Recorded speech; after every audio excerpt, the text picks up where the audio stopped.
neyanziza nnyo neyanzige mutayi okumbagulizaako ng'oluggi lw'eriwo nti owange leka kudaalima gavumenti ekikyali bwabaako nekyogamba tetubuuziza bamalooka oli butafuwuuna.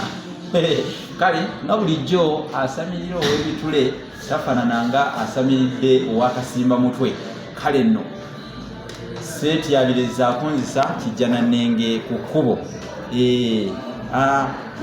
Olwaleero nga njagala okusomesa omukyala gwe bayita Kiwombe.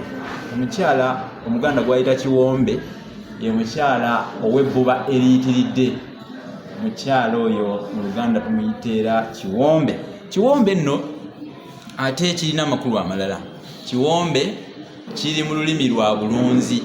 Abalunzi ekigambo kino Kiwombe bakikozesa okutegeeza ente enneewombeefu ennyo naye bagijjako n'olugero ne bagamba nti Kiwombe yeeyiwa amata.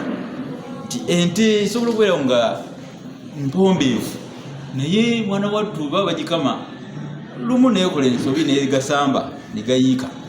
Kale nno twegendereze nnyo abantu abasirise ennyo, abantu abakakkamu ennyo ate olumu tomanyamu ekimusirisizza nga munda mu ye alinamu embeera enzibuzibu. Kale oyo bw'atyo oyinza obutamwesiga nnyo kubanga asobola okubaamu embeera etali nnyangu. Kyova bagamba nti Kiwombe yeeyiwa amata. Olugero olwo nalwo tubaweereza naye nga Kiwombe bakyogerera ku mukyala. Amakulu amalala gali ge mbanyonyoddeko. Omukyala ayitirizza ennyo Ebbuba.